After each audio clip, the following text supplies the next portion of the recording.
Bonjour à toutes et à tous. Alors, j'ai décidé de faire cette petite vidéo suite à la parution du livre L'inclusion des autistes Asperger dans la vie personnelle et sociale, donc coécrit par Rémi Rouquette, Isabelle Hainaut et moi-même. Comme son nom l'indique, ce livre parle d'inclusion, et ce mot, l'inclusion d'un point de vue sociétal, est utilisé à tort et à travers, généralement pas très bien compris par beaucoup de monde. Donc je vais faire cette petite vidéo pour expliquer ce qu'est le concept d'inclusion en me focalisant sur l'inclusion des personnes en situation de handicap, donc des autistes, mais ça peut être valable aussi pour d'autres personnes en situation de handicap. Alors, le dictionnaire Larousse définit l'inclusion comme l'action d'intégrer une personne, un groupe, de mettre fin à leur exclusion. Comme vous voyez dans cette définition, l'inclusion est liée à d'autres concepts, une opposition au concept d'exclusion et un parallèle avec l'intégration. Je vous ai mis un schéma sur lequel on voit en fait quatre concepts qui sont liés, l'exclusion, la ségrégation, l'intégration et l'inclusion. Enfin, quand je dis qu'ils sont liés, en fait, ça va être 4 degrés de participation des personnes dans la société. Et je vais vous expliquer un petit peu ces différents concepts en mettant des exemples en lien avec le domaine du handicap. Alors déjà, l'exclusion, c'est quand les personnes sont, comme son nom l'indique, totalement exclues de la société, c'est-à-dire qu'ils ne participent pas du tout à la vie sociale. Dans le cadre du handicap, ça pourrait être, par exemple, quand il n'y a absolument aucune structure qui est mise en place pour eux. C'est-à-dire, par exemple, une personne qui a mobilité réduite, qui se trouve dans un village, on va dire, reculé en montagne, qui n'a même pas forcément de fauteuil roulant, il pourrait être cloisonné dans sa maison. Il y a eu une époque en France, par exemple, ce que j'ai entendu, c'est que jusqu'au début du XXe siècle, parfois on essayait de cacher les personnes en situation de handicap. Donc ça, c'est ce qu'on appelle l'exclusion. Donc c'est ne pas tenir compte des personnes, ne pas du tout les intégrer. Euh, Ensuite, la ségrégation, c'est un autre concept, puisque là, les personnes ont leur propre structure, mais ils vivent quand même d'une certaine manière à l'écart de la société. Donc, le mot ségrégation, ça renvoie généralement à des concepts politiques. Donc, les politiques menées aux États-Unis et en Afrique du Sud pour séparer les gens de différentes couleurs de peau. C'est-à-dire, aux États-Unis, vous savez que jusqu'aux années 60, dans certains États, principalement au sud, les Noirs avaient par exemple leurs propres bars, leurs propres écoles, et les Blancs avaient d'autres écoles. Donc jusqu'en Afrique du Sud, ça a duré jusqu'au début des années 1990.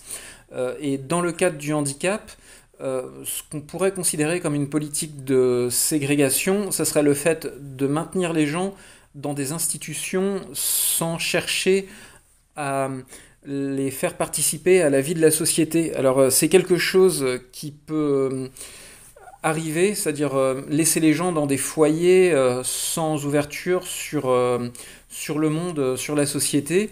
Heureusement, ça se fait de moins en moins, mais c'est des choses qui peuvent se faire donc systématiquement, placer les personnes en situation de handicap dans des foyers sans chercher à les faire participer à la vie sociale. Et enfin, juste un petit mot, c'est que ségrégation et exclusion sont généralement très négatif, en fait, ont une connotation négative. Par contre, un troisième concept qui a une connotation positive, tout comme l'inclusion, c'est le concept d'intégration. Alors ici, un cadre spécifique existe, par contre, contrairement à la ségrégation, ce cadre spécifique est intégré dans dans un cadre plus large, donc dans la société. Alors l'exemple que je cite assez souvent par rapport au handicap, c'est les classes Ulysse. C'est-à-dire que vous avez des personnes, oui Ulysse, donc je définis vite fait pardon, ce que c'est, donc unité localisée d'inclusion scolaire. En fait, c'est des élèves qui sont intégrés dans une école ordinaire, mais en fait, ces élèves ont un programme spécifique, donc ne suivent pas le même programme que les autres. Il peut y avoir parfois des classes spécifiques. On peut parler aussi des SECPA, même si SECPA n'est pas forcément lié au, au handicap. Et du coup, il y a quand même quelque chose de positif, c'est que lors de sur la cour de récré ou même parfois dans les classes, donc les élèves rencontrent d'autres personnes, mais le fait d'être dans ce dispositif spécifique, ça peut créer une certaine barrière. Et concernant, oui aussi, sinon concernant l'intégration, on pourrait parler, pardon, pour les personnes en situation de handicap adultes, certaines structures comme les GEM, groupes d'entraide mutuelle, pardon, qui sont en fait des structures qu'on pourrait qualifier de participants à la politique d'intégration. Et enfin, du coup, l'inclusion. Donc, je vais vous détailler un petit peu plus. Alors, j'ai déjà donné la définition plus haut, mais là, on peut voir qu'en fait, les personnes dans une politique d'inclusion, c'est que les personnes soient pleinement dans la société, parfois en général, en fait, à l'aide d'outils spécifiques. Alors pour les enfants en situation de handicap, une politique d'inclusion, ce serait par exemple que l'enfant soit situé dans une classe avec ce qu'on appelait avant une AVS et maintenant une AESH, donc en fait une travailleuse sociale qui aide l'enfant en difficulté à pouvoir suivre le cours. Ça peut être aussi des outils numériques. Par exemple, le fait d'utiliser une tablette pour communiquer pour les personnes qui ont des difficultés à communiquer pour différentes raisons. L'inclusion passe généralement par une politique de sensibilisation. Euh, Par exemple, le fait que les chiens d'aveugles soient autorisés dans les magasins dans lesquels normalement les animaux de compagnie ne sont pas autorisés, c'est quelque chose qu'on peut qualifier d'inclusion puisque ça permet à ces personnes de participer à la vie collective, de faire leurs achats. Euh, du coup, voilà, j'espère que ce petit tour en fait